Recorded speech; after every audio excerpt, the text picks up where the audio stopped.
안녕하세요. 오늘도 사연살롱을 찾아주셔서 감사합니다. 똥차 보내고 벤츠 타게 된 여성입니다.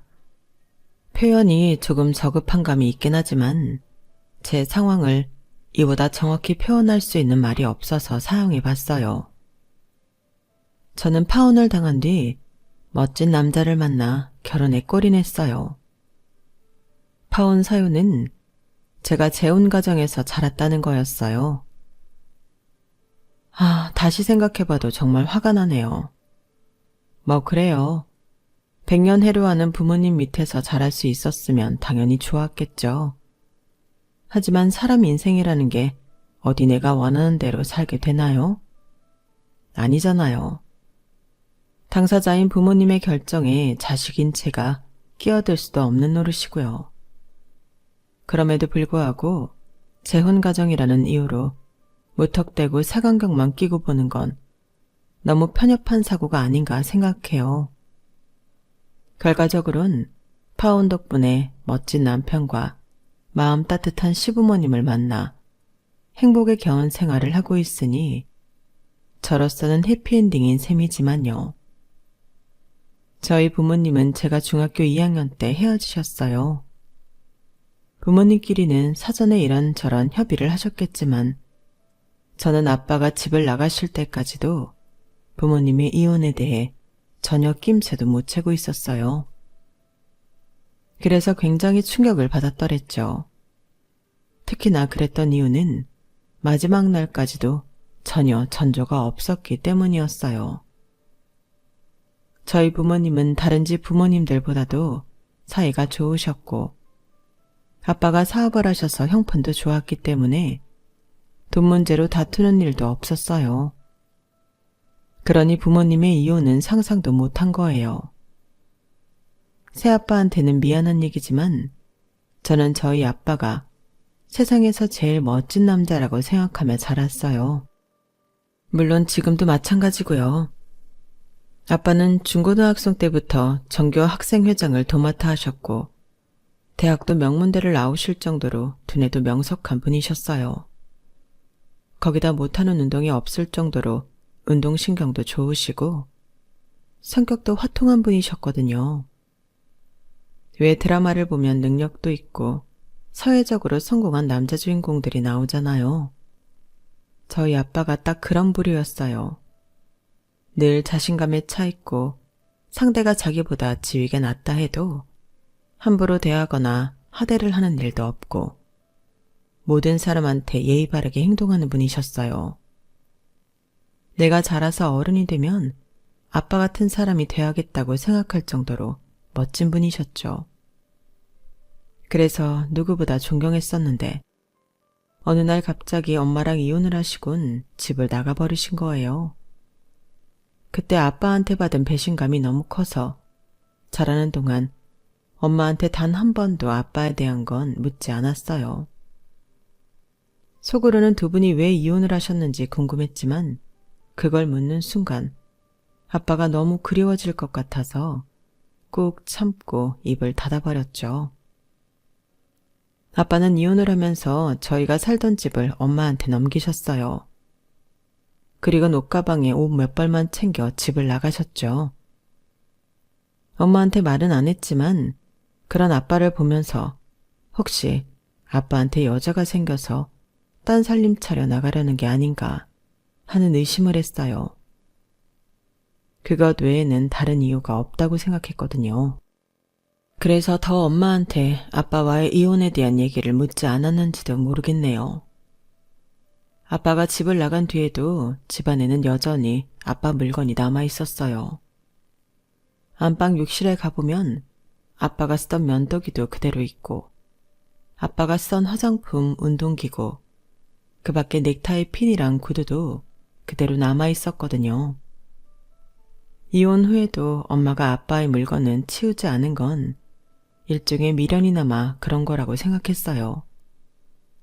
그래서 엄마 스스로 그 물건들을 치우기 전까지는 저도 손을 대지 않겠다 마음 먹었죠. 그런데 그런 결심을 허물어지게 되는 사건이 벌어지긴 거예요. 아빠가 집을 나간 뒤 엄마는 일자리를 구해야 했어요. 살 집은 있었지만 당장 생활을 꾸려갈 돈이 없었으니까요. 매달 따박따박 들어오던 생활비를 더는 받을 수 없으니 당연한 거였죠. 하지만 결혼한 이후로 줄곧 가정부로 살아온 엄마가 직장을 구하는 건 쉬운 일이 아니었어요. 결혼 전까지 직장 생활을 하셨지만 단절녀로 산 지 17년이나 된 엄마를 굳이 써줄 회사는 없었으니까요. 그러다가 슈퍼 아주머니 소개로 파출사무소에 등록을 하고 식당 일을 나가셨는데 일을 하러 갔더니 사장님이 저희 엄마를 보자마자 그냥 가라고 하더래요. 아, 그냥 가세요. 이런 일 해본 적도 없어 보이는데 같은 돈 주고 그런 사람을 우리가 왜 써요? 가세요. 사장님, 그러지 마시고 저 일하는 거 한번 보시고 결정해 주세요. 식당 일은 처음이지만 그래도 집안 살림한 경력이 있는데 못하지는 않을 거예요. 됐어요.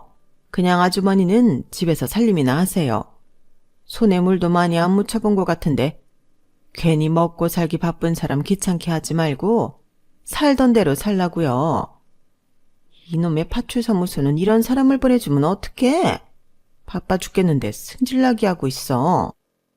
전날부터 일을 하게 됐다고 들떠서 앞치마도 준비하고 일하기 편한 바지로 찾아 입어가며 준비를 했던 엄마는 결국 그 길로 집으로 돌아오게 되었어요. 제가 집에 돌아와 보니 불 꺼진 방 안에서 엄마가 하소연을 하며 훌쩍이고 계시더라고요. 여보, 난 어쩜 이렇게 할 줄 아는 게 없지? 나는 왜 그깟 식당 서빙도 안 써줄 만큼 형편없는 사람인 거냐고. 이럴 줄 알았다면 그때 당신 말 듣지 말 걸 그랬어. 고집을 부려서라도 계속 직장에 다니는 건데 왜 당신은 날 이렇게 쓸모없는 인간으로 살게 만든 거야. 나는 왜 내 자식 먹여 살릴 능력도 안 될 정도로 무능한 엄마인 거냐고. 평소엔 손도 안 대던 소주를 안주도 없이 마시며 신세한탄을 하는 엄마를 보니까 제가 더 화가 났어요.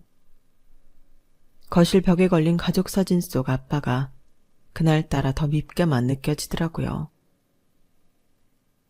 언제는 세상에 여자는 엄마 하나뿐이라며 그렇게 좋아서 결혼까지 했으면 끝까지 책임져야 할 거 아냐. 40 넘어서 이렇게 버릴 거면 왜 경력 단절녀로 살게 만들어? 차라리 직장하면서 커리어 우먼으로 살게 멋지게 놔두지. 왜 아빠한테 기대 살게 만들었냐고.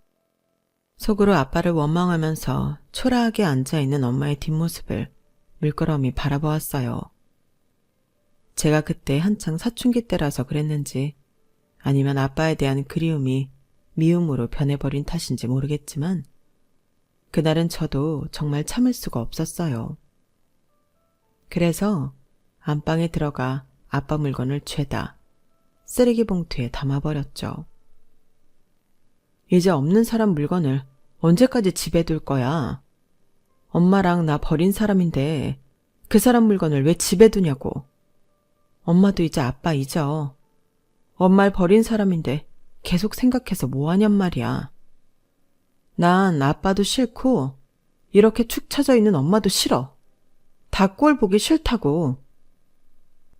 처음부터 엄마한테 화를 내려고 한 건 아니었는데 말을 하다 보니 저도 모르게 마음에도 없는 말을 내뱉어버렸어요.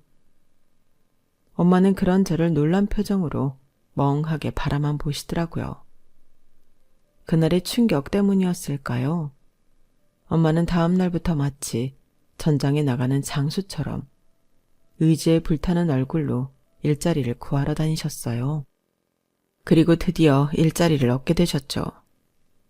녹즙을 배달하는 일이었는데 새벽엔 아파트 단지를 돌면서 집집마다 배달을 하고 아침 출근 시간대에는 회사 건물을 돌면서 녹즙 판촉도 하고 배달도 하는 그런 일이었어요.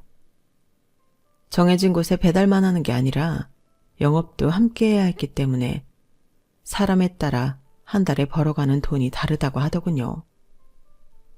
그래서인지 처음 몇 달 동안은 거의 얼마 안 되는 기본급밖에 못 보셨어요. 아침 일찍 회사원들이 가득한 사무실에 들어가려니 너무 창피하기도 하고, 그래서 입이 안 떨어져 그랬는지 맛보기 욕만 건네고 나오기 일쑤였어요.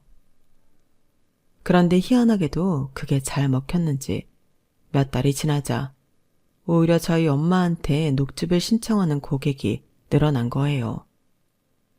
말을 많이 하면서 본격적으로 영업을 뛰는 사람들보다 영업 실적이 많이 오른 거 있죠. 남의 일터에 와서 시끄럽게 영업하는 게 아니라 조용히 그리고 묵묵하게 맛보기 녹즙을 주고 하는 모습이 고마워서 저희 엄마한테 녹즙을 신청하게 됐다는 사람들이 꽤 많았어요. 덕분에 조금씩 자신감이 생긴 엄마는 전보다 몸은 힘들어졌지만 표정은 많이 밝아졌어요. 그러다 하루는 평소에 다니지 않는 건물까지 들어가 영업을 하게 되었어요. 그런데 알고 보니 그곳이 엄마 대학 동기가 하는 건축사 사무실이었던가 봐요. 하필 거기서 동기랑 딱 마주친 거예요. 대학 시절 성적은 엄마가 더 좋았는데 동기는 건축사 사무실 대표가 되어 있고 자신은 녹즙을 배달하고 있으니 얼마나 자존심이 상했겠어요. 그래도 여자는 약해도 엄마는 강하다고 그 와중에도 엄마는 맛보기용 녹즙을 건네며 동기한테 영업을 하셨다니 참 대단하죠. 저라면 꽁지가 빠지게 도망쳐 나왔을 텐데 말이에요. 그날 집에 돌아온 엄마는 평소와 달리 기운이 쭉 빠져서는 그러시더라고요. 앞에서는 안 그런 척하려고 엄청 노력했지만 속으론 쥐구멍이라도 숨고 싶은 심정이었어. 하필 그런 꼴로 거기서 만나게 될 줄 누가 알았겠니? 엄마가 이런 반응을 보이는 건 어쩌면 당연한 일인지도 몰라요. 그날 녹즙 영업을 하러 가서 만난 대학 동기는 한때 엄마를 좋아했던 사람이거든요. 물론 당시에 엄마는 아빠랑 사귀고 있어서 그분의 고백을 거절하기는 했지만요. 그래도 사람 마음이 그렇잖아요. 한때 나를 좋아했던 남자한테 영원히 예쁜 모습으로 남고 싶은 그런 마음이요. 물론 그때까지만 해도 엄마가 그 아저씨한테 남다른 감정을 가지고 있던 건 아니었지만 사람 일은 모르는 거라고 껄끄러웠던 그날의 만남은 이후 좋은 방향으로 흘러가기 시작했어요. 아저씨가 엄마를 자기 회사에 취직시켜 주었거든요. 비록 오랜 시간 손에서 일을 놓고 살긴 했지만 아저씨가 운영하는 건축사 사무실에는 건축학도였던 저희 엄마가 할 수 있는 일이 꽤 있었던 모양이에요. 아빠랑 헤어진 이후 변변한 일자리를 찾지 못해서 남의 옷을 빌려 입은 것처럼 간신히 사회생활을 하던 엄마는 그래서 자존감이 바닥에 떨어져 있었어요. 그런데 자신한테 딱 맞는 옷으로 갈아입고 나니까 바로 자신감을 회복하기 시작하더라고요. 그렇게 3년이 지난 뒤 엄마는 아저씨와 재혼을 했어요. 그렇게 저는 두 번째 아빠를 가지게 된 거죠. 새아빠 역시 이혼하고 꽤 오래 혼자 살아왔기 때문에 친가에선 결혼을 반기는 분위기였어요. 외가도 마찬가지였고요. 문제 하나 있다면 바로 저였죠. 따지고 보면 저라는 존재가 새아빠 집안 입장에서 보면 저희 엄마한테 딸린 혹이나 마찬가지였잖아요. 그렇다고 누가 눈치를 주는 것도 아니었는데 상견례 때도 그렇고 괜히 눈치가 보였어요. 새아빠와 함께 산 지 1년이 조금 지난 시점에서야 제가 괜한 걱정을 하고 있었다는 걸 알게 되었지만요. 예은주야, 난 네 엄마도 엄마지만 네가 우리 집에 들어와서 얼마나 좋은지 모른다. 네 아빠가 결혼하고 2년도 안 돼서 이혼하는 바람에 자식이 없었잖니? 그런데 뒤늦게 이렇게 소녀딸이 생겼으니 얼마나 좋은지 몰라. 넌 아직 할미가 불편하지? 어릴 때부터 함께 부대끼며 살았다면 몰라도 다 커서 만났으니 안 그런 게 이상한 거지. 그래도 우리가 5년, 10년 가족으로 살다 가다 보면 그래도 많이 가까워지지 않겠니?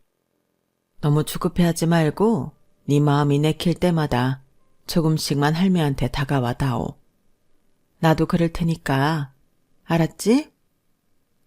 할머니는 제게 앞으로 만날 때마다 조금씩만 더 친해지자며 제게 먼저 손을 내밀어 주셨어요.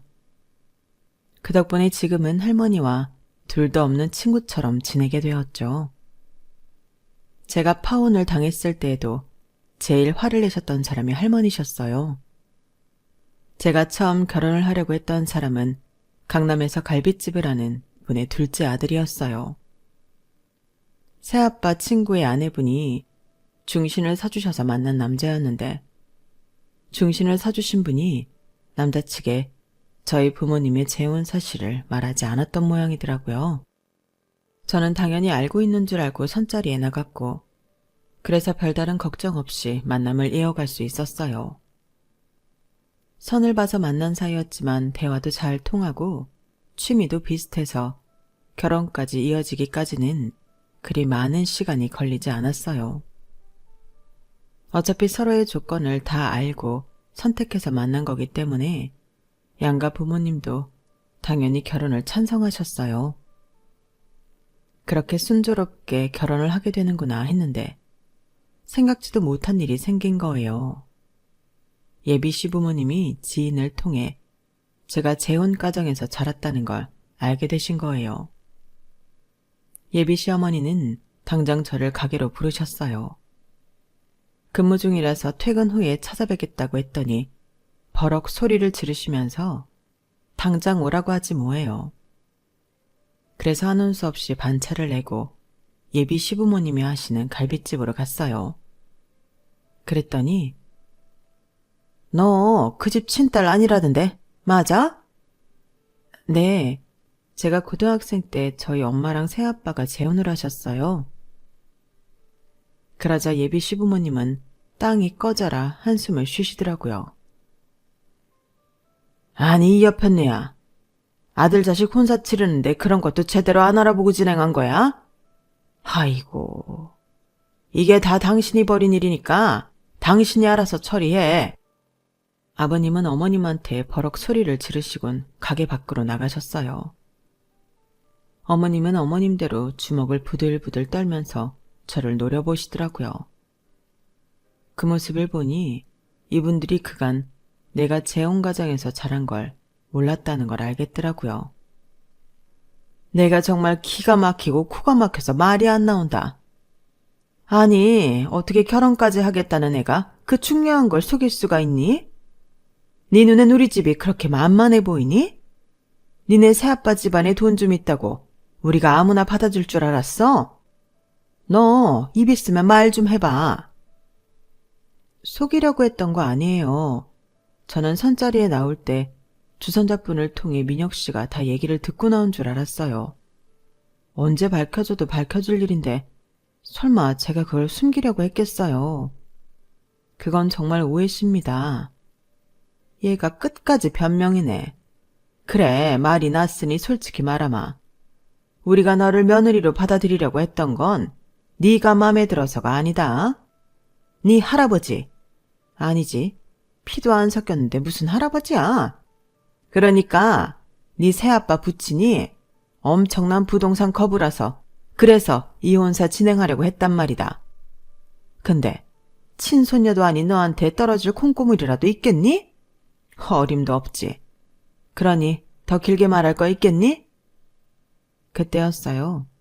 아직 퇴근 시간도 안 되는데 얘랑이 가게로 허겁지겁 달려 들어오더라고요. 그리고는 저한테 눈길도 안 주고 자기 엄마한테 그러는 거예요. 엄마, 그게 무슨 소리야? 내가 하도 어이가 없어서 아빠 전화 받자마자 바로 달려왔다고. 네 아빠한테 다 들었으면서 뭘 물어? 우리 아주 똥 제대로 밟았어. 그러자 그제서야 얘랑은 제게 눈길을 돌렸어요. 그리고는 평소 포근하던 인상과는 달리 사나운 표정으로 묻더군요. 은주씨, 정말 그 집 친손이 아니에요? 그쪽 어머니가 데려온 자식이냐고요? 표정 보니까 맞나 보네. 와, 씨. 이거 완전 사기 결혼 당할 뻔했네. 기가 막혀서. 와, 부동산 재벌집에 장가가 나 했더니 아주 대차게 사기당할 뻔했네. 은주씨, 난 뭐 그래요. 어차피 우리 조건 보고 결혼하기로 했던 거잖아. 근데 그쪽이 출신을 가지고 사기를 쳤고, 엄연히 나랑 우리 집은 그로 인해 피해를 본 거잖아. 나도 그렇고 우리 부모님도 그렇고 정신적으로 아주 피해를 봤다고. 그러니까 그쪽에서 우리한테 정신적인 위자료 지급하고 결혼 얘기는 없었던 걸로 합시다. 이렇게 된 마당에 서로 얼굴 보고 살 수는 없잖아. 안 그래요? 민혁 씨, 그게 무슨 소리예요? 정신적인 위자료라뇨. 아니, 내가 속인 적도 없는데 무슨 위자료를 줘요? 그리고 왜 날 죄인 취급해요? 내가 뭘 잘못했다고 당신들이 나를 죄인 취급하냐고요? 재혼 가정에서 자라면 이런 말도 안 되는 대접을 받아야 하는 거예요? 누가 그렇게 정해놨는데요? 그리고 내가 새아빠의 친딸이라고 해도 할아버지가 부동산 재벌인 거랑 민혁 씨 가족이 무슨 상관이에요? 왜? 공짜 건물이라도 하나 떨어질까 하고 기대했어요? 그런 거라면 참 염치도 없는 인간들이네요. 뒷사람은 생각도 안 했는데 남의 할아버지 재산 가지고 계산기부터 두드리다니. 네, 좋아요. 나도 이 결혼은 절대 못하겠네요. 당신네들같이 치졸하고 거지근성 가진 인간들이랑은 절대 못 산다고요. 어디 위자료 받고 싶으면 소송 걸어보세요.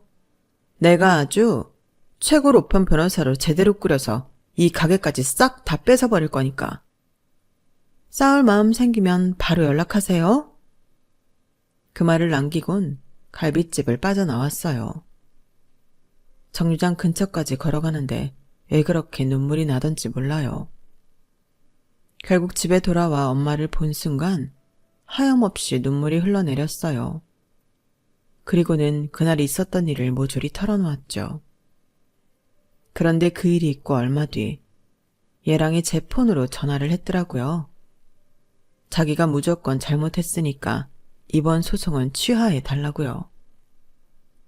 이게 무슨 자다가 봉창 두드리는 소리인가 했더니 제가 파혼당한 일을 전해 들으신 할머니가 불같이 화를 내시며 변호사를 선임해 예비 신랑과 그 부모한테 각종 소송을 걸으셨더라고요.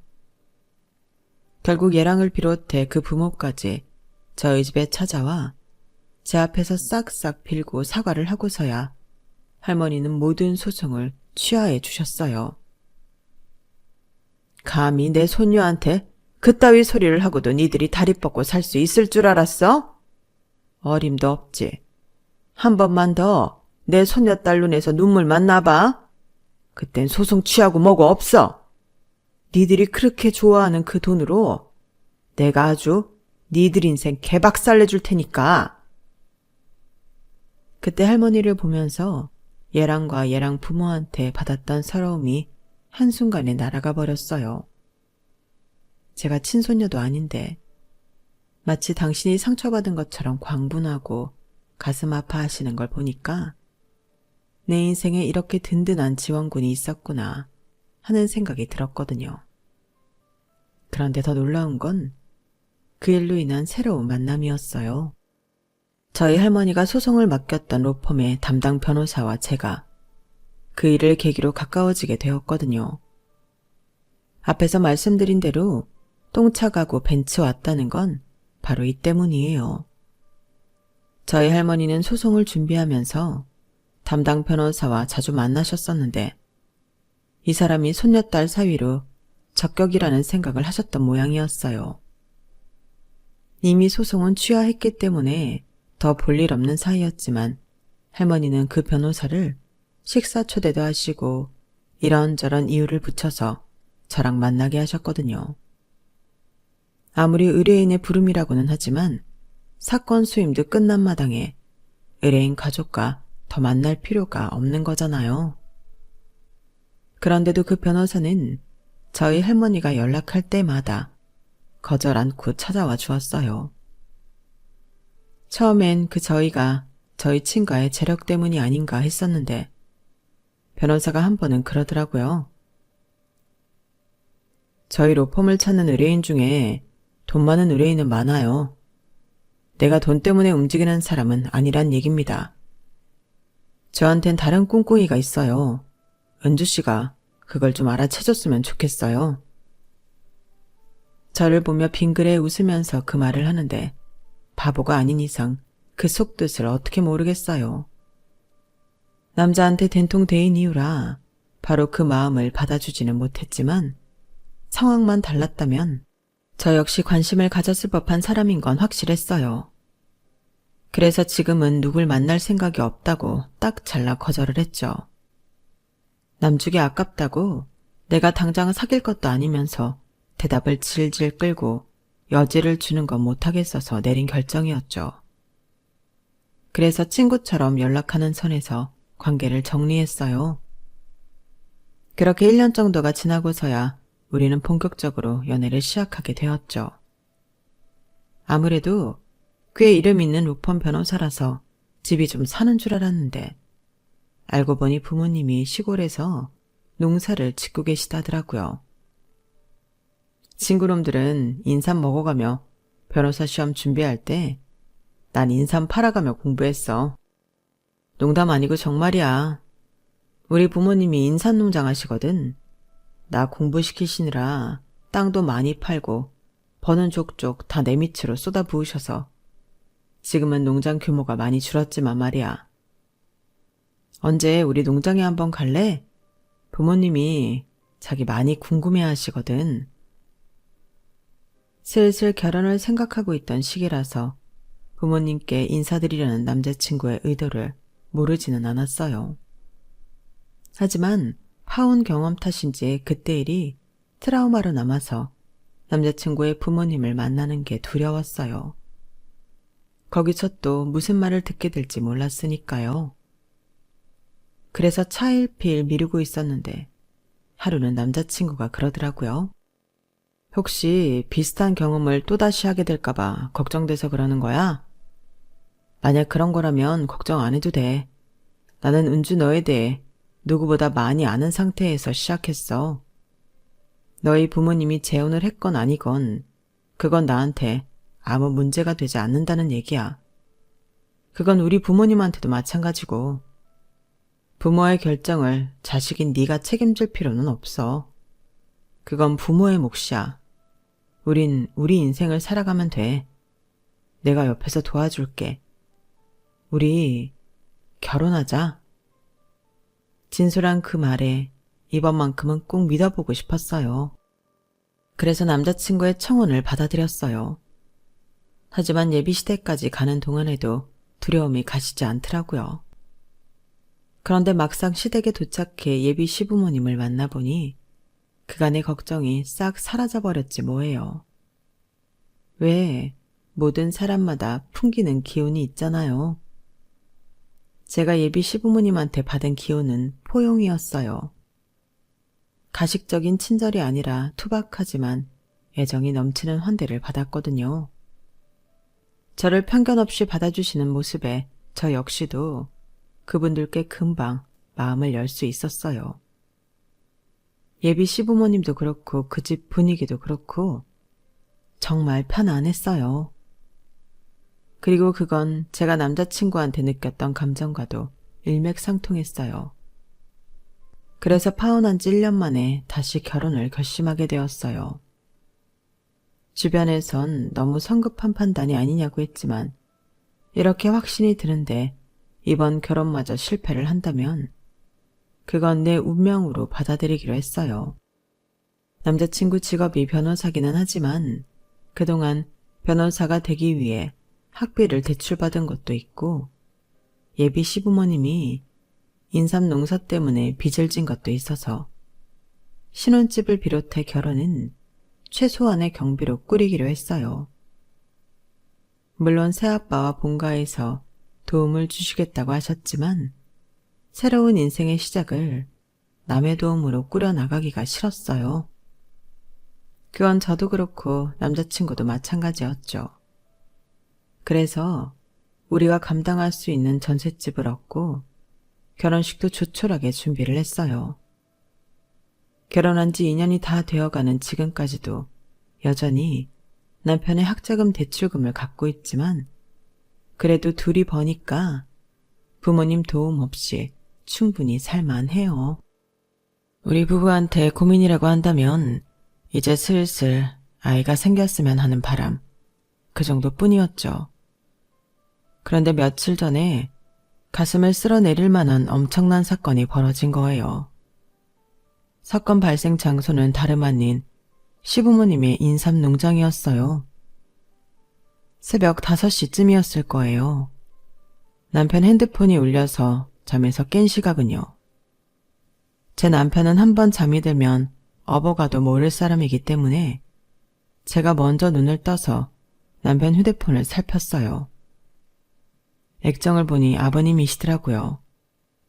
순간 겁이 덜컥 났어요. 그 늦은 시간에 걸려온 전화라면 좋은 일은 아닌 게 분명했으니까요. 혹시 어머님한테 무슨 일이 있는 건 아닌가 생각하며 남편을 흔들어 깨웠어요. 남편 휴대폰에 락이 걸려 있어서 제가 받을 수가 없었거든요. 자다가 깬 남편은 휴대폰을 받아들고 졸린 목소리로 무슨 일이 있으냐고 물었어요. 그리고 잠시 뒤 남편은 잠이 벌떡 깨서는 금방 가겠다는 말을 끝으로 통화를 마치더라고요. 여보, 옷 입어. 바로 우리 집에 가봐야겠어. 인삼 농장에 도둑이 들었는데 그 범인이 당신 아버지래. 뭐? 아니, 무슨 말도 안 되는 소리야. 우리 아빠가 왜 거기까지 가서 인삼을 훔쳐.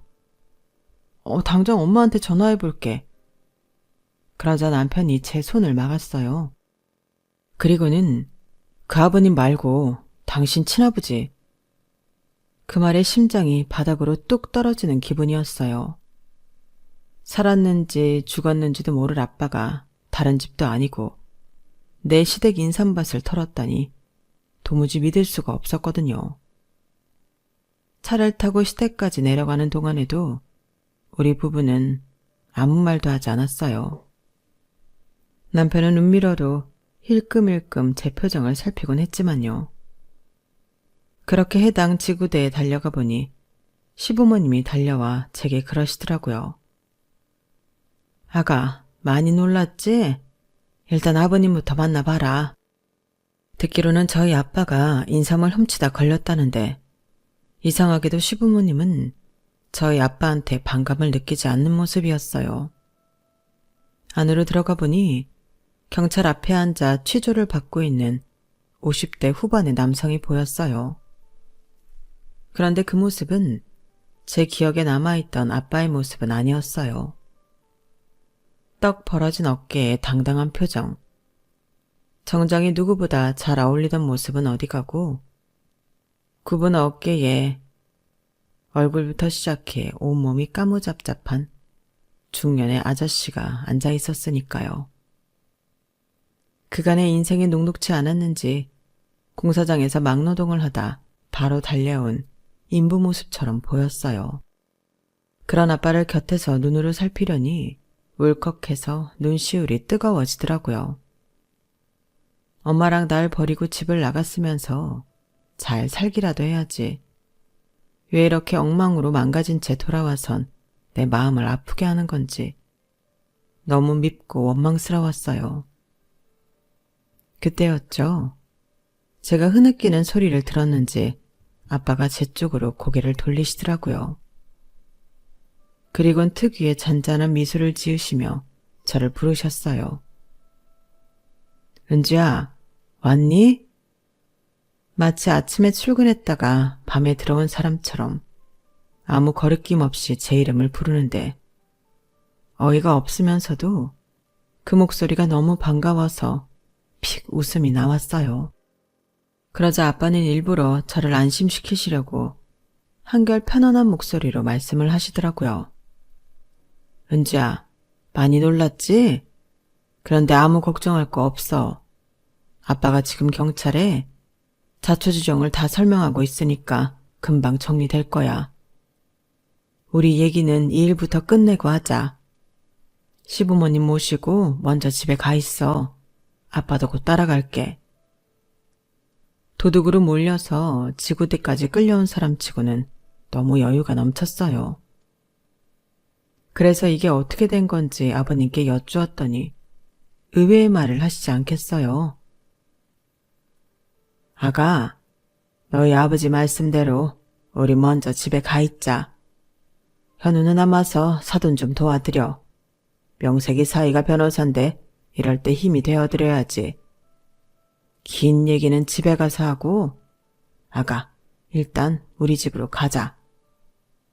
명문도 모른 채 시부모님 손에 이끌려 시댁으로 온 저는 아버님이 들려주시는 사건 전말을 듣고 충격을 받았어요.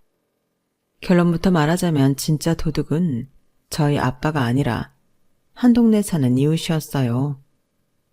몇 년 전부터 인근 지역에서 인삼 도난 사건이 벌어져서 시부모님도 농장에 CCTV도 달고 개도 키우면서 도난 방지를 위해 애쓰셨던가 봐요.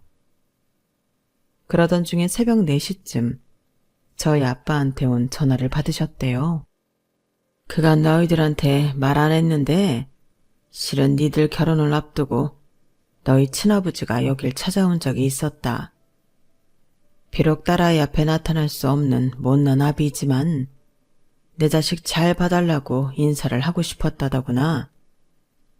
만나서 그간 살아온 얘기를 나눠보니 같은 남자로서 왜 그런 선택을 했는지 이해가 갔단다. 이후에도 자주 만나서 술도 마시고 인삼 출하를 할 때는 직접 트럭을 몰고 일을 도와주러 오시곤 했었어. 안 그래도 오늘도 그 일을 도와주시려고 우리 농장에 오셨던 건데 그런 일이 벌어졌지 뭐냐. 여기서 말하는 그런 일이란 저희 아버님 인삼 농장에 들이닥친 인삼 도둑을 잡은 일을 말하는 거였어요. 원래 일정에 따르면 저희 아빠가 트럭을 몰고 아침 7시까지 농장으로 오기로 했었는데 평일이라 출근길 차량에 시간을 못 맞출 것 같아 몇 시간 당겨 일찍 농장으로 오셨던가 봐요. 트럭을 농장에 세워두고 잠깐 눈을 붙이고 있었는데 그때 인삼 도둑이 농장에 들이닥친 거죠. 오전 출하를 위해 인삼을 미리 포장을 해둔 걸 어떻게 알고 귀신같이 훔치러 온 거예요. 성인 2명이 박스를 날라 준비해온 차량에 싣는 걸 확인한 아빠는 몰래 도둑들이 몰고 온 차에 숨어 타고는 놈들이 인삼을 다 싣자마자 그대로 차를 끌고 내달린 거예요. 그리곤 차를 인근 지구대로 끌고 가 경찰에 신고한 거죠. 아빠는 경찰에게 인삼 출하 날짜와 시간을 정확히 아는 걸로 봐서 동네 사람이 개입돼 있는 게 분명하다고 말하고 차량 소유주와 관계된 마을 사람이 없는지 찾아달라고 부탁을 했는데 그렇게 해서 찾아낸 사람은 다름 아닌 저희 시댁 옆집에 사는 사람이었어요. 한 동네에서 나고 자라 형 동생하고 지내던 사람이었죠. 아무튼 그 일로 그동안 그 마을에서 발생한 인삼 도난 사건의 전말 역시 밝혀낼 수 있었어요. 몇 시간 뒤 제 남편과 함께 시댁으로 돌아온 아빠는 그제야 저를 끌어안고 그간 못 나눈 회포를 풀었어요. 그리고 그동안 제가 몰랐던 이혼의 내막을 알려주셨죠. 부하 직원이 공금을 빼돌리는 바람에 한순간에 회사가 무너져 버렸어. 아무리 노력을 해도 무너진 회사를 되살릴 길이 없다구나. 실패는 나 하나로 충분하다고 생각했다. 네 엄마랑 너까지 고생시킬 수는 없잖아. 다른 건 몰라도 집만큼은 남겨주고 싶어서 너랑 네 엄마 곁을 떠나기로 했단다. 그때 그 결정은 아직도 후회 안 해. 사랑하는 가족을 만날 수 없다는 건 죽을 만큼 힘든 일이었지만 그래도 멀리서나마 너랑 네 엄마가 살아가는 걸 볼 수 있어서 다행이라고 생각했다. 만약에 내가 욕심을 부리고 너랑 네 엄마 곁에 남았다면 모르긴 해도 지금쯤 너도 네 엄마도 나를 엄청 미워하게 됐을 거야. 무능한 가장 때문에 겪지 않아도 될 일을 겪으며 살았을 테니까. 그래서 나는 지금 이 삶에 만족한다. 이제 빚도 다 갚았고 내 트럭 가지고 열심히 벌어서 잘 살고 있으니까. 몰랐는데 아빠와 엄마는 그동안 가끔 연락을 하며 사셨던 모양이었어요. 새아빠가 연락을 하셨다더군요. 아빠는 제 파혼 사실도 알고 계셨고 심지어 제 결혼식에도 오셨더라고요. 먼 발치에서 바라보다 가시긴 했지만요. 이른 아침 가슴을 쓸어내리게 했던 도난 사건은 결국 해피엔딩으로 끝나게 되었어요. 그 덕에 저는 그동안 그토록 보고 싶어 했던 아빠를 다시 만날 수 있었으니까요. 그렇다고 그동안 나를 키워주신 새아빠를 밀어낼 생각은 없어요. 제게는 친아빠만큼 고맙고 소중한 분이니까요. 그래서 둘 다 제가 가지려고 합니다. 남들은 하나뿐인 아빠가 둘이나 있으니 아빠 복 터졌다고 해도 과언이 아니겠죠. 일단은 힘든 시간을 돌아 다시 만난 아빠와 그간 못다한 시간을 함께 나누려고 합니다. 그 정도는 새아빠도 이해해 주실 거라고 생각해요. 지금까지 제 사연을 들어주셔서 감사합니다. 곁에 있는 소중한 가족들과 건강하고 행복하세요. 여러분, 사연 댓글에 응원과 현명한 조언 부탁드려요. 좋아요와 구독은 저에게 큰 힘이 됩니다. 오늘도 좋은 일 가득하세요.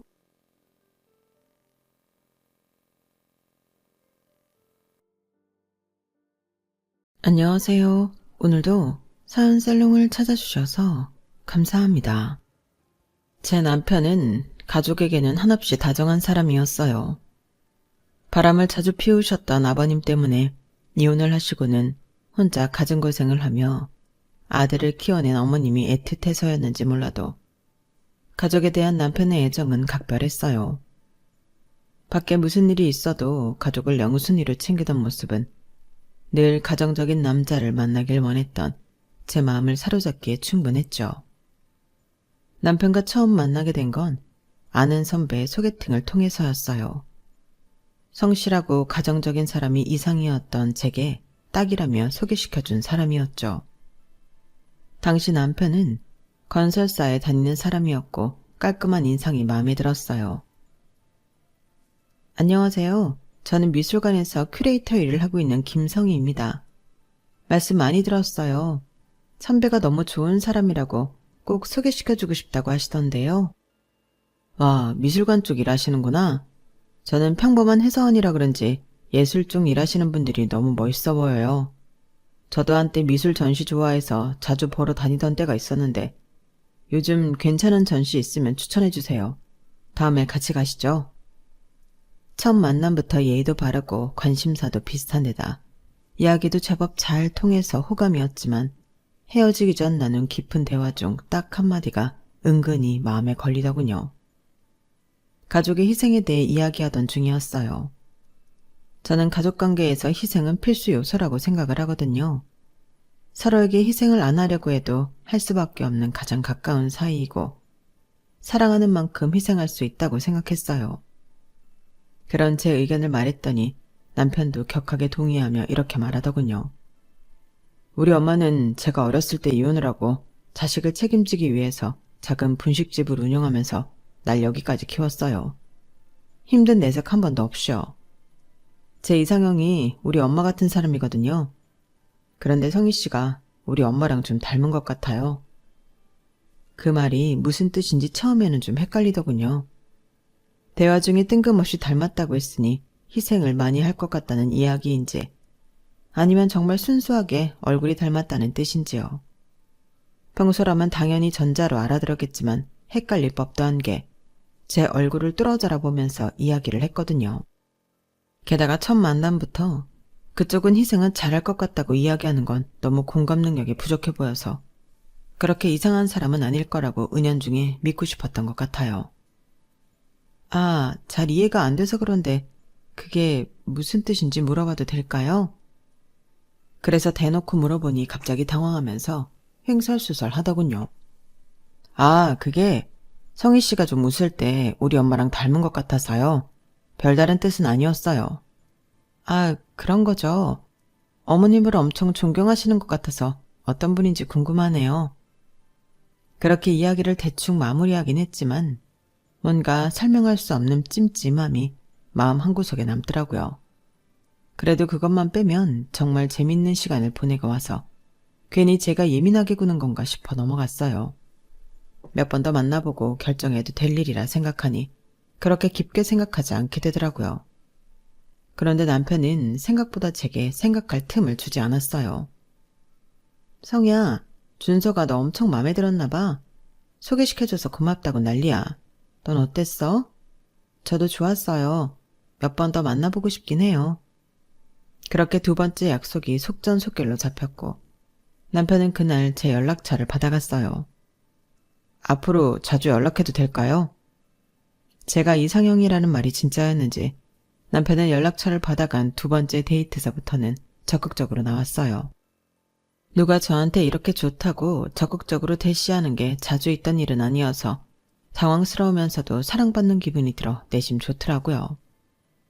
저도 그만큼의 감정이 들었냐고 하면 쉽사리 대답할 수는 없지만 남편이 지치지 않는 구애에 저도 결국은 얼마 가지 않아 좋은 감정이 생겼어요. 연애를 시작한 후에도 남편은 정말 저에게 충실한 사람이었어요. 아무리 피곤한 일이 있어도 제가 필요하다고 하면 한 걸음에 달려와주고 어떤 바쁜 일이 있어도 제가 1순위인 사람이었죠. 그동안 만나봤던 어떤 사람보다 제게 안정감을 주는 사람이었어요. 그러다 보니 이런 남자랑 결혼하면 정말 행복하겠다는 생각이 들었어요. 연애한 지 1년이 좀 넘었을 때 부모님께 남편을 소개했어요. 아우, 요즘 저런 남자들이 잘 없는데 예의도 바르고 너무 싹싹하다. 이야기하는 거 들어보니 책임감도 강하고 성실한 스타일 같구나. 아빠도 마음에 든다. 네가 결혼을 생각한다면 저런 사람이랑 하면 좋겠다는 생각이 드네. 부모님도 마음에 들어 하시니 더 안심이 됐고 그 만남 이후로 자연스럽게 결혼 이야기가 오가게 됐어요. 양가 부모님의 적극적인 찬성하에 추진력을 얻어 빠르게 결혼이 성사가 되었어요. 시댁이라고 해도 시어머니밖에 안 계셨고 어머님도 제게 호의적이셔서 시댁에 가는 게 어렵거나 불편하지 않더라고요. 처음엔 누구나 다 부러워하는 결혼 생활이었어요. 솔직히 말하면 네 남편 결혼 전에 너무 지극정성이라서 오히려 결혼하면 돌변할 줄 알았는데 전혀 그렇지도 않네. 내가 약간 오해하고 있었나 봐. 정말 좋은 사람 같아. 그러니까. 그리고 솔직히 이런 말하면 좀 그렇지만 시댁 식구가 적은 것도 좀 부럽긴 하다. 우린 시댁에 남편 형제도 많고 친척들까지 다 같이 만나서 명절만 되면 엄청나게 피곤하거든. 어머니만 계시면 어머님하고만 잘 지내면 되니까. 그러게 얘네 어머님도 얘한테 엄청 잘해주잖아. 홀어머니라서 아들한테 집착할 줄 알았는데 딱히 그런 것도 없고 네가 결혼복은 있나 보다. 주변 친구들 말대로 결혼 후에도 제 행복에는 흔들림이 없었어요. 남편은 여전히 가정에 충실했고 어머님은 흔히 말하는 고부 갈등과는 거리가 먼 분이었어요. 나 때야 며느리들이 시댁에서 시녀 취급 당했지만 요즘은 그러면 안 된다고 하더라. 시대에 맞춰가야 며느리한테 대접받지. 그렇게 남편과 시어머니의 배려를 받으며 안정적인 가정을 꾸려가기 시작했죠. 그 행복이 영원할 줄만 알았는데 시간은 결국 야금야금 많은 걸 바꿔놓더라고요. 그 사이에 저희 부부 사이에 아들이 하나 생겼고 아들 키우며 행복한 시간을 보내고 있던 어느 날이었어요. 여보, 큰일 났어. 우리 엄마가 왜 그래, 무슨 일이야? 어머님한테 무슨 일 생겼어? 진정하고 말해봐. 시장에 가다가 길에서 미끄러져서 머리를 크게 다친 모양이야. 다행히 근처에 있던 사람이 신고해줘서 병원 가는 중이라곤 하는데 어떡하지? 내가 바로 못 가는데? 남편은 그때 지방 출장 중이라 바로 출발해도 한참 늦게 도착할 상황이었어요. 걱정하지 마, 내가 갈게. 괜찮겠어? 애는 어쩌고? 친정에 잠시 맡겨야지. 아이가 많이 어렸을 때라 아이를 데리고 가기엔 무리가 있었어요. 그래서 친정 부모님께 급하게 아이를 맡기고 어머님이 계신 응급실로 향했죠. 검사 결과 출혈이 좀 있어서 피를 빼는 수술을 해야 한다고 하더라고요. 그래서 수술을 하고 당분간은 중환자실에 계셔야 하는 상황이 됐어요. 뒤늦게 도착한 남편은 안절부절하지 못했죠. 우리 엄마 잘못되면 어떡하지? 난 정말 가족이 엄마랑 당신밖에 없는데. 당연히 엄마가 언젠간 돌아가신다는 건 알지만 아직 마음의 준비가 안 된 것 같아. 여기서 더 잃는다고 생각하니까 너무 힘들어. 가뜩이나 요즘 출장도 잦아서 엄마 자주 찾아뵙기 힘들 것 같은데. 자리 비운 새에 엄마가 잘못되기라도 하면 어쩌지? 진정해 여보. 수술 잘 될 거야. 그리고 간호가 필요하면 내가 할 거니까 당신은 아무 걱정하지 마. 당신이? 너무 힘들지 않겠어? 힘들어도 어머님인데 당연히 내가 해야지. 당신은 일해야 하고. 나는 지금 아이만 보고 있으니까 내가 하는 게 맞지. 그래도 아이 보는 것도 힘들잖아. 일하는 것만큼. 어머님 회복하실 때까지 친정 부모님이 돌봐주시기로 이야기했으니까 그것도 걱정하지 마. 정말? 죄송해서 어떡해. 너무 감사하다. 가족 일인데 서로 돕는 거지. 어머님 건강 회복하시는 게 우선이잖아. 정말 고마워 여보. 장인 장모님께도 얼른 연락드려야겠다. 그때부터 시작됐던 것 같아요. 결혼은 현실이라는 사실이 피부로 와닿기 시작했던 게요. 어머님이 연세가 있으시니 회복이 더뎌서 병가 나오는 기간이 생각보다 길어지더라고요. 6주 정도 열심히 어머님을 간호하러 다녔는데 허전되는 모습을 보며 이제는 퇴원하면 되지 않을까 싶을 때쯤 의사로부터 청천벽력 같은 소식을 들었죠. 장기간 누워있는 바람에 합병증으로 폐렴이 생기셨다는 이야기를요. 이어서 폐렴을 치료하느라 또 많은 시간을 써야 했어요. 당신이 이렇게 고생해줬는데 어떡하지? 엄마가 또 아프셔서. 내가 정말 당신 볼 면목이 없다. 나는 괜찮아. 나보단 어머님이 고생이시지. 하지만 어머님의 폐렴 증세는 시간이 갈수록 악화되었어요.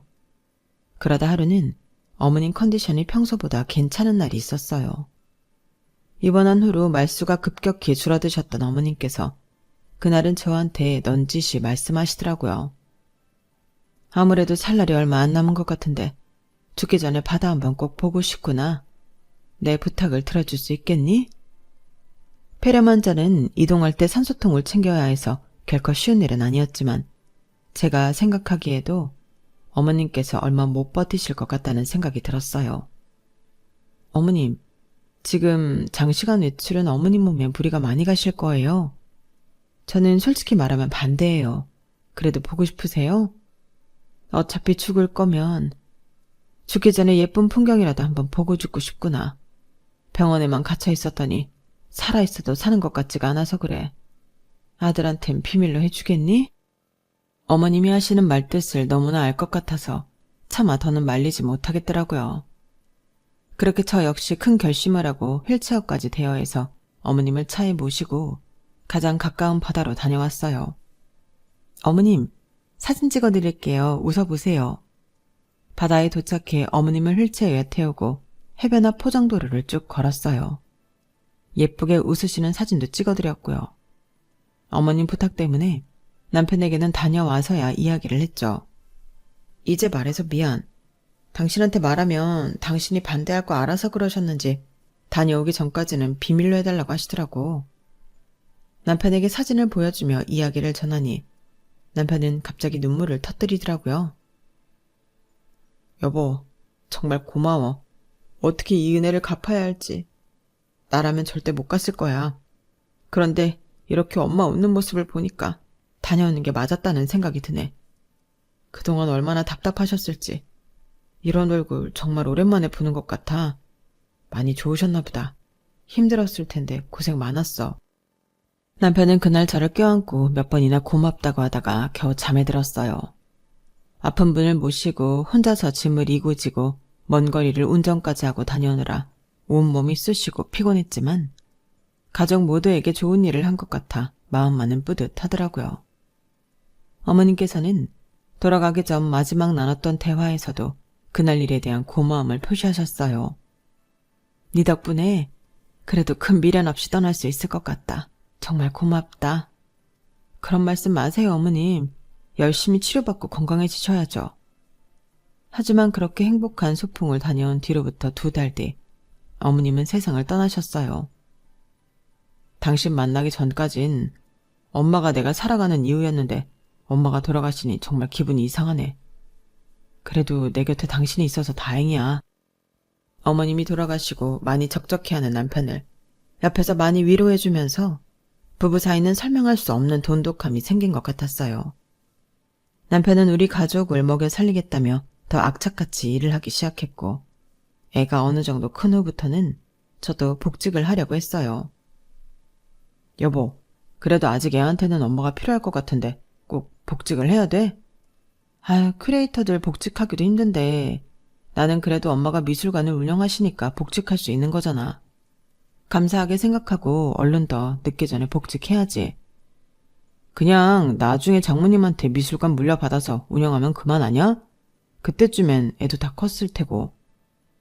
너무 당연하다는 듯 부모님께서 제게 미술관을 물려줄 거라고 생각하는 남편의 말에 살짝 황당하더군요. 뭐 그거야 물려주시면 다행인데 아닐 수도 있지. 언니도 있는데 나한테 바로 물려주실지. 에이, 처형이 무슨 미술관 운영이야. 화가인데 그런 거에 관심이 있겠어? 화가니까 더 관심이 있겠지. 작품에 대한 애정도가 다를 텐데. 그래도 전시 기획 쪽 일은 하나도 모르잖아. 물려주신다면 당신한테 물려주실 것 같은데? 그럼 좋겠지만 너무 기대 안 하는 게 좋아. 엄마랑 그런 쪽으로 상의해 본 적도 없으니까 나도 욕심내본 적 없고. 그냥 부모님 뜻을 따를 거야. 제 대답에 남편은 얼핏 실망한 듯한 기색을 내비쳤어요. 그래도 곧바로 아무렇지 않은 척 넘어가서 제가 느꼈던 불안감은 착각이라고 생각하고 잊어버렸죠. 그런데 그 불안감이 현실이 된 건 친정의 위기가 찾아왔을 때부터였어요.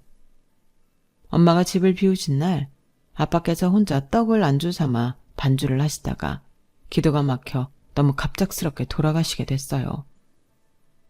이럴 줄 알았으면 그날 약속을 잡는 게 아니었는데 옆에 내가 있었다면 너희 아버지도 살았을 텐데. 엄마, 그런 말씀 마세요. 누구 잘못도 아니에요. 그냥 일어나선 안 될 일이 일어났을 뿐이에요. 엄마께선 당신 탓이라고 생각하셨는지 울다 지쳐 쓰러지셨고 저와 언니도 미처 예상치 못한 이별에 큰 충격을 받았죠. 장례식은 정신없이 빠르게 치러졌고 남편과 형부도 장례식을 지켰어요. 그런데 이틀째 되는 날 밤부터 남편이 묘하게 심기가 불편하고 불안해하는 것 같은 느낌을 받기 시작했어요. 왜 그래? 뭐가? 왜 이렇게 불안해 보여? 아, 그게 사실은 회사에 잠깐 가봐야 할 것 같은데. 뭐? 지금? 어차피 직원들 다 퇴근한 시간 아니야? 그렇긴 한데 지금 좀 중요한 시기거든. 내가 갑작스럽게 빠져버려서 아마 팀원들한테 피해가 많을 거라. 팀장님이 올 수 있으면 잠깐 들리라고 하네. 아니, 아무리 그래도 사람이 상을 당했는데 회사를 오래? 진짜 오 팀장님 그렇게 안 봤는데 좀 너무하신 거 아니야? 울컥하는 마음에 언성이 높아지니 남편이 더 어쩔 줄 몰라 했어요. 그래도 다른 문상은 와줬잖아. 지금 정말 바쁜 시기라서 그래. 나도 참 이런 말 하는 게 싫은데 잠깐 다녀와도 될까? 되겠니? 당신 여기서 자리 비운다고 하면 내가 뭐가 돼? 가족한테 뭐라 말하고. 그래, 역시 무리겠지. 알겠어. 남편은 민망해하고는 분위기가 불편했는지 화장실을 다녀온다고 하고 잠시 자리를 비웠어요. 그런데 남편이 있던 자리에 남편의 핸드폰이 울리더라고요. 화면이 켜지면서 문자 내용이 얼핏 보였는데 팀장님에게서 온 문자였어요. 걱정하지 말고 와이프 옆에 잘 있어주고 와. 어렵고 힘들 때일수록 가족 곁을 지켜야지. 일은 우리가 알아서 할 테니까 신경 쓰지 말고. 그 문자를 보니 갑자기 심장이 덜컥 내려앉는 기분이더군요. 남편이 저에게 한 이야기와는 정반대인 내용이었어요. 그럼 장례식장을 나가기 위해 거짓말을 했다는 건데 도저히 믿기지가 않았어요. 그걸 한번 의식하고 난 뒤여서 그런지 그동안 정신없어서 눈치채지 못했던 남편의 미묘한 태도 변화가 느껴지기 시작했어요. 아버지가 돌아가셨다는 소식에 남편은 놀라긴 했지만 시어머니가 돌아가셨을 때 진심으로 슬퍼하며 남편을 위로해줬던 저와는 확연히 차이가 나더라고요. 표정부터 건조했고 슬픔이 아니라 해야 할 일을 하러 온 사람처럼 굴었어요. 그게 못내 서운하더라고요. 여보, 당신은 아무렇지도 않아? 뭐가? 우리 아빠 돌아가신 거 나만 슬픈가 해서. 그래도 당신도 아빠 살아계실 때 같이 술도 마시고 잘 지냈었잖아. 무슨 소리야. 나도 당연히 슬프지. 일 때문에 정신없을 때 돌아가셔서 얼떨떨해서 그런 거야. 그렇게 느꼈다면 미안. 아니야. 그냥 나는 어머님 돌아가셨을 때 내가 느꼈던 감정이랑 당신이 느끼는 건 차이가 좀 있는 것 같아서 그게 좀 서운한가 봐. 그거야 당연히 다를 수밖에 없지. 당신은 우리 엄마 돌아가시기 전까지 보살펴줬으니까 그동안 정도 더 많이 들었을 거고 임종도 지켜봤잖아. 아무래도 난 장인어른을 당신처럼 가까이에서 돌봐드린 것도 아니고 너무 갑작스럽게 돌아가셨으니까 솔직히 아직도 실감이 안 나. 당신만큼 정 붙일 충분한 시간도 없었고 그래서 그런 거야. 오해하지 마. 정 붙일 시간이 없었다고 말하는 것에서 묘하게 친정 아빠에 대해 정이 없었다는 것처럼 들려서 기분이 좀 상하더군요. 그래도 지금은 아빠가 돌아가신 지 얼마 안 돼요. 제가 예민한 상태라 무슨 말을 해도 자꾸 그렇게 받아들여지는 것 같아서 굳이 하나하나 캐묻지 않기로 했어요. 아빠가 돌아가시고 나서는 집에 혼자 남은 엄마가 너무 걱정되고 신경 쓰이더라고요. 언니, 우리 엄마 이사시키는 게 어떨까? 아빠랑 같이 지내던 집에 엄마 혼자 남아있으면 너무 외롭고 쓸쓸할 것 같아. 그치? 안 그래도 엄마 많이 우려하시는데 그러는 게 좋겠다. 언니와 그렇게 이야기를 나누고 각자 남편들에게도 의견을 물어보기로 했어요. 그런데 가족 일이라 적극적으로 나서줄 줄 알았던 남편이 심드렁 하더군요. 그래? 그거 좋은 생각이네. 그치? 집은 어디로 하는 게 좋을까? 미술관에서 너무 멀지 않은 곳 중에서. 글쎄, 그건 처형이랑 둘이 알아서 할 문제지 장모님 거처를 내가 정할 수는 없는 거니까. 거처를 정해달라는 게 아니라 의견을 내달라는 거야. 당신이 나랑 언니보단 이런 데 빠삭할 거 아냐. 아유, 사람 사는 동네가 다 거기서 거기지 뭐. 장모님 재산도 꽤 있으신데 이왕이면 좋은 동네에서 살면 제일 좋지. 그런 건 당신 집안 문제니까 처형이랑 잘 상의해봐. 남편은 묘하게 친정아빠가 돌아가시고 난 후 친정 재산에 대해 자꾸만 언급을 하더라고요.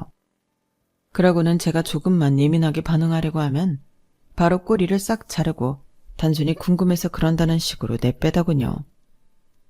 처음에는 저도 그런 남편의 유연한 태도에 몇 번 넘어갔지만 이런 일이 몇 번 반복되니 절대 단순 궁금증이 아니겠다는 생각이 들기 시작했어요. 남편이 방관적인 태도로 있자 형부가 나서서 많은 도움을 줬어요. 형부가 아는 분 중에 부동산을 하시는 분이 있다고 하더라고요. 엄마께서 그동안 모아온 미술품들을 드리기에도 괜찮을 만큼 넓고 쾌적하면서도 여자 혼자 살기 괜찮은 분위기로 인테리어 된 아파트를 구했어요. 형부의 적극적인 도움을 통해 아빠와 함께 살다 집은 팔고 이사를 가셨죠. 형부, 정말 감사해요. 덕분에 너무 괜찮은 매물을 구했네요. 감사는 무슨, 어머님 많이 힘드실 텐데 집이라도 좋은 곳에서 지내셔야지. 그렇게 형부 도움을 받고 나니 남일처럼 나몰라라 하고 있는 남편이 내심 괘씸해지더군요. 뭐라도 듣고 느끼는 바가 있었으면 해서 형부가 도움 준 이야기를 했더니 남편은 뜬금없이 이상한 소리나 해댔어요. 뭐 감사하긴 하네. 근데 장례식에서부터 느꼈는데 형님은 좀 경계하는 편이 좋을 것 같아. 그게 무슨 소리야. 장례식 때도 3일 밤낮으로 상주 노력 꼬박 열심히 해준 사람한테. 그거야 당연히 했어야 할 일이고 그런 것보다 약간 장인어른 돌아가시고서부터 형님이 더 적극적으로 집안일에 나서는 것 같다는 생각 안 들어? 그게 왜 그런 것 같아? 확실히 남편 말대로 그 전에는 좀 소극적으로 집안일에 참여했던 형부가 최근 들어 아빠가 돌아가시고 나서는 집안일에 적극적으로 나서서 도움을 주시기는 했어요. 하지만 제 눈에 그건 슬픔에서 헤어나오지 못하는 언니에게 든든한 버팀목이 되어주기 위해 노력하는 걸로만 보였어요. 그 모습이 정말 가정적이고 이상적인 가장의 모습처럼 느껴져서 조금 부럽기도 했고요. 그런데 남편이 그 모습에 의문을 품었다고 하니 좀 당황스럽더라고요. 왜 그런 건데? 언니가 힘들어서 그런 거 아니야? 그렇게 보일 순 있겠지만 그건 좋게 봤을 테고, 솔직히 말하면 내 눈에는 형님이 본격적으로 장모님 돌아가실 때를 대비해서 장모님 헌심을 미리 사두려는 것 같아. 뭐라고? 당신은 호의를 베풀어준 사람한테 무슨 그런 의심을 해. 엄마는 집 알아보는데 형부가 그렇게 많이 도와준 것도 몰라. 그래? 지금은 몰라도 나중에 처형에 다 이야기하겠지 뭐. 그리고 난 형님 나쁘게 보려는 게 아니라 그냥 눈에 보이는 대로 이야기하는 것뿐이야. 난 그냥 당신이 너무 바보같이 있다가 당하지만 않았으면 좋겠어서 미리 이야기하는 거야. 당신은 미술관도 그렇고 뭐 하나 집에서 욕심내는 게 없잖아. 그런데 형님은 달라. 이렇게 안일하게 좋은 눈으로만 사람을 보고 있으면 방심하는 사이에 장모님 재산 다 저 집에 뺏길 수도 있어. 내가 그런 집 한두 집안 본 게 아니라니까? 참나. 아무리 그래도 의심할 게 따로 있지. 당신 그러는 거 아니야. 벌 받아. 그때 진작에 알아봤어야 하는 건데 그때만 해도 팔이 안으로 잔뜩 굽어있어서 듣다 보니 또 남편 말이 그럴듯하게 들리기 시작하더라고요. 남편의 반복된 의심에 사람 일 혹시 모르는 건 맞으니 형부를 너무 좋게만 보지 말아야겠다는 생각까지 하게 됐어요. 그런데 웬걸? 시간이 지나면 지날수록 형부는 언니와 친정의 일이라면 발벗고 나서는 모습이 그런 불순한 목적을 가지고 의도적으로 하는 건 아닌 것 같다는 생각이 들더라고요. 그에 비해 남편의 시어머니가 아플 때와는 달리 친정 일이라면 시큰둥하고 별 반응도 없었죠. 그러다 결국 올게 왔죠. 엄마께서 아빠가 돌아가시고 스트레스를 많이 받으셨는지 몸에 이런저런 이상 반응이 생겨 건강검진을 받다가 암 진단을 받게 되셨어요. 갑자기 엄마까지 암에 걸리게 되니 가족 모두 근심에 빠졌고 막막하더라고요. 여보, 엄마께서 위암이시래. 주변에 위암 걸리셨던 어른들 생각해보면 정말 치료기간도 길어서 많이 힘들어하시던데 치료비도 많이 나갈 테고. 치료비는 어차피 장모님 재산에서 나갈 돈 아냐? 그건 걱정할 건 없지. 치료비는 그 다음 문제였고 엄마는 괜찮으신지 먼저 물어볼 줄 알았어요. 그런데 남편은 그 앞의 말들은 듣기는 한 건지 치료비 이야기부터 덜컥 하더군요. 치료비를 우리가 해드리자는 것도 아니고 엄마 치료비는 엄마 재산에서 나가는 것 아니냐는 냉정하게 선을 긋는 말을요. 그 말이 얼마나 날카로운 칼날처럼 마음을 쑤시던지 순간 할 말을 잃을 정도로 충격을 받았어요. 여보, 엄마가 아프시대. 우리 엄마는 돈도 없는데 우리가 치료비를 보태야 할 것 같은데 괜찮을까? 시어머니가 아플 땐 바로 우리가 치료비를 내자고 하던 남편이 친정 엄마가 아프니 바로 선을 긋는 모습은 있던 정도 싹 떨어지더군요. 그동안 아픈 시어머니를 지극정성으로 병간호하고 마지막 부탁까지 들어드린 제가 순식간에 바보가 된 기분이었어요. 그땐 그렇게 고맙다고 은혜를 잊지 않겠다고 해놓고 이제와 없던 일이냐 입을 싹 닦는 게 어찌나 괘씸하던지요. 쌓였던 감정이 터져 결국 그날은 남편과 대판 싸울 수밖에 없었어요. 당신은 내가 어머님한테 해드린 건 싹 다 잊었어? 어떻게 우리 엄마 아플 때는 나 몰라라 그렇게 말해? 내가 뭘 나 몰라라 말했다는 거야. 아니, 우리 엄마는 나밖에 없었고 재산도 없었잖아. 장모님은 우리 엄마랑은 처지가 많이 다르시니까 그렇지. 장인어른이 남기고 가신 재산도 있고 장모님도 재산이 좀 있으시잖아. 자식들한테 치료비를 손 벌릴 정도는 아니신 것 같아서 한 소리야. 당신 장인어른 돌아가시고 유난히 날카로워진 거 알아? 남편의 그 말에 참았던 감정이 폭발했고 결국 그날은 남편과 따로 잘 정도로 심하게 싸웠어요. 그래도 늘 따뜻했던 사람이라 다음날은 사과할 줄 알았는데 그 다음날도 남편은 본인 잘못한 거 하나도 없다는 듯 반응하더군요. 그렇게 또 터진 감정에 아물지 못한 채로 시간이 흘렀어요. 엄마가 다니실 병원은 저희 집에서 가까운 대학병원으로 정했어요. 친정엄마나 언니 집에서는 가까운 대학병원이 없었고 저희 집 근처면 엄마께서 좀 쉬시다 가실 수도 있고 제가 자주 같이 가드릴 수 있으니 좋겠다고 판단을 했죠. 엄마께서 하루는 통원 치료를 받고 유난히 힘들어 하시더라고요. 엄마, 우리 집에서 쉬고 한숨 주무시고 가세요. 아유, 그래도 되겠니? 매번 와주는 것만 해도 수고스러운데 괜히 불편하게. 그래도 이 체력으로 지금 엄마 집까지 어떻게 가요? 거리도 꽤 있는데. 이러려고 이 병원에 다니기로 한 거잖아. 자식 집인데 불편할 게 뭐 있어요. 편하게 하루 있다 천천히 가세요. 그럴까? 아, 딸 다 키워놨다니 참 고맙네. 그렇게 엄마를 집으로 모시고 왔어요. 엄마를 위해 편안한 침구를 깔아드렸고 주무시는 동안 장을 봐와서 건강한 저녁 식사를 준비했어요. 갑작스럽게 주무시고 가게 된 거라 저도 마음이 급하고 바빠서 남편에겐 아무 이야기도 전하지 못한 채였죠. 저녁상이 다 차려졌을 때쯤 엄마께서 깨어나셨고 남편도 퇴근할 시간이 되어 집으로 들어왔어요. 남편은 엄마를 보고 놀라더라고요. 장모님, 오늘 병원 다녀오시는 날 아니세요? 웬일로 집에를 다 오셨어요? 오늘따라 너무 힘들어하셔서 내가 모셔왔어. 점점 치료하는데도 체력이 부처하셔서 걱정이 되네. 아, 그래 잘했네. 그럼 같이 저녁하시죠. 저녁을 상다리 부러져라 차린 건 정작 저인데 남편은 무슨 대단한 선심이라도 쓰는 듯이 의자를 꺼내더라고요. 그 모습에 아주 짧은 정적이 흘렀고 저도 어이가 없었지만 내가 너무 예민한 건가? 라는 생각이 넘어갔어요. 굳이 이걸 딴지 걸어서 분위기 망치고 싶지도 않았고요. 저녁 식사하는 내내 평소와는 달리 남편은 한마디도 안 하더군요. 여보, 왜 이렇게 말이 없어? 엄마도 오셨는데 분위기가 좀 그렇잖아. 말하기 힘들면 대답이라도 좀 해. 아, 오늘 회사 일이 좀 피곤했어서 그래. 장모님, 절대 장모님 오셔서 불편해서 그런 거 아니니까 오해하지 마세요. 아유, 세상 천지 장모가 편한 사이가 어디 있겠어. 내가 집에 와 있던 것도 몰랐던 모양인데 불편한 것도 이해는 되지. 엄마, 이 사람이 뭐가 엄마가 불편해. 엄마가 잘해줬으면 잘해줬지 뭘 한다고.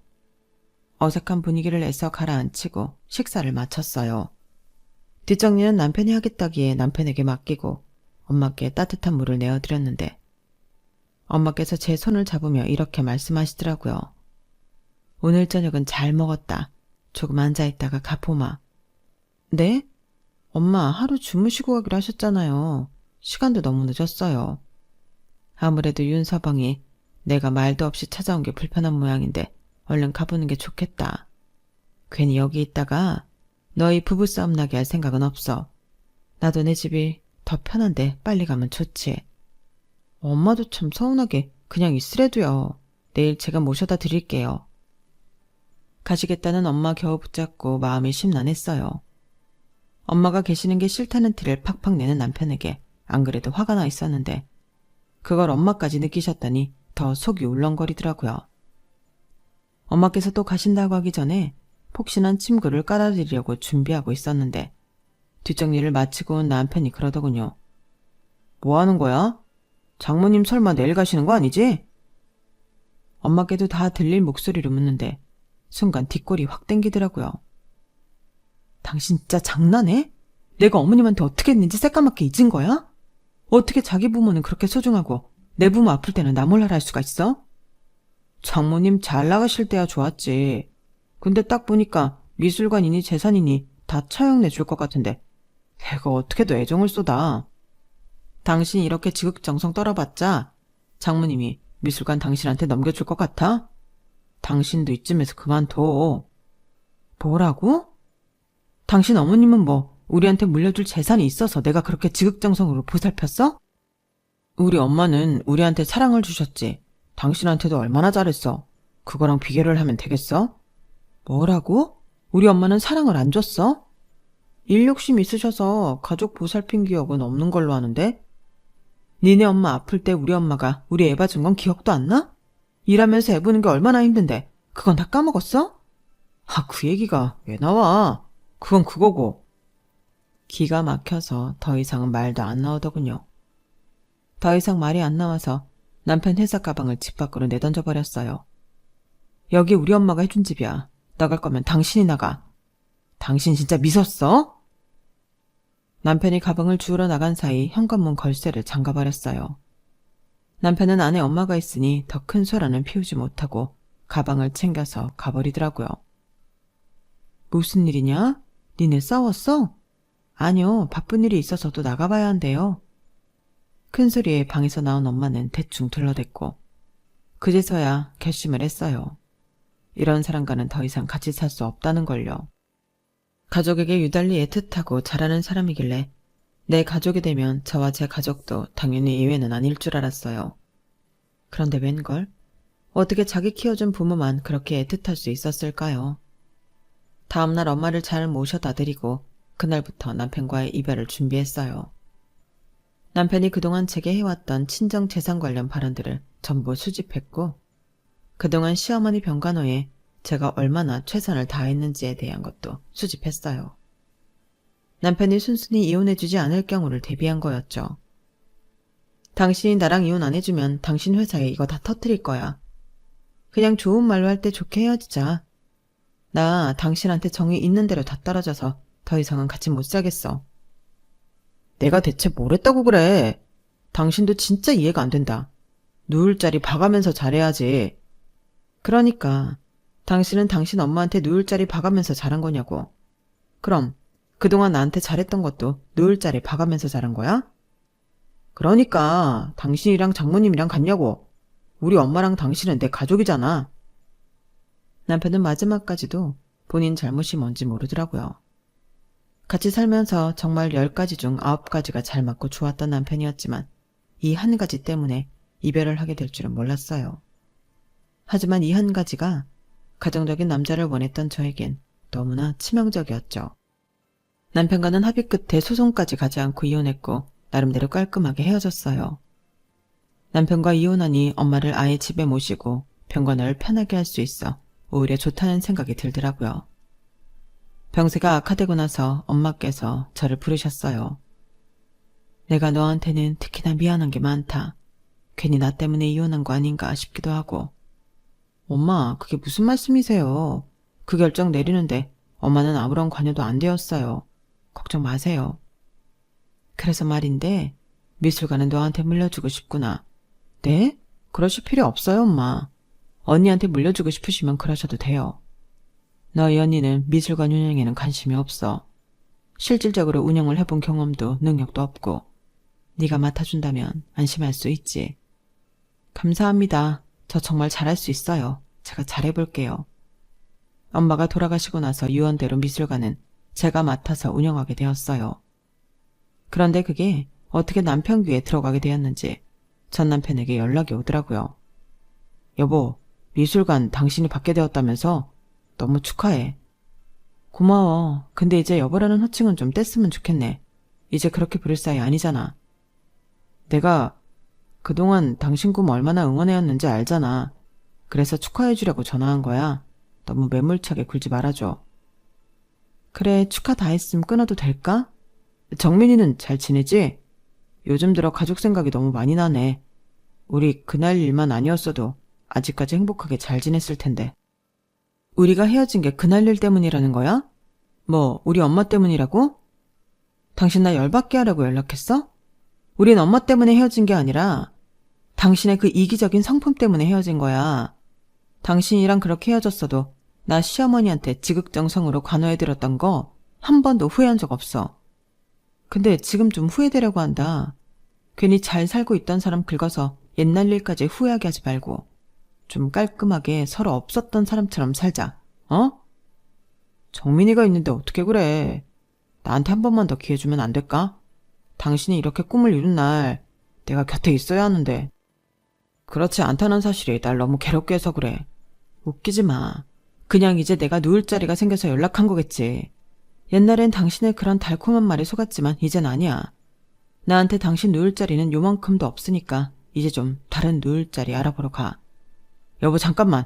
여보 나 한 번만 만나줘. 그럼 내가 다 설명할게. 어? 보란듯이 속 시원하게 전화를 끊어버렸어요. 그런데 뭔가 그동안 느껴본 적 없던 후련함이 느껴지더라고요.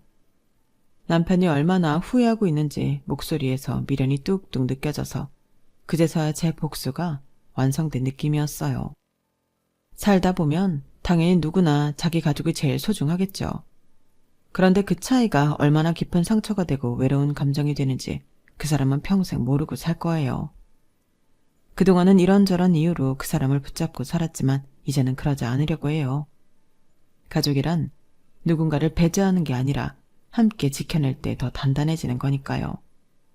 앞으로는 누군가의 무게추에 흔들리지 않고 제가 세운 절 위에서 내 소중한 사람들을 공평하게 사랑하며 살아가고 싶어요.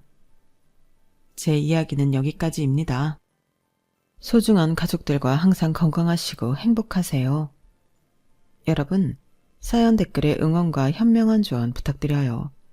좋아요와 구독은 저에게 큰 힘이 됩니다. 오늘도 좋은 일 가득하세요.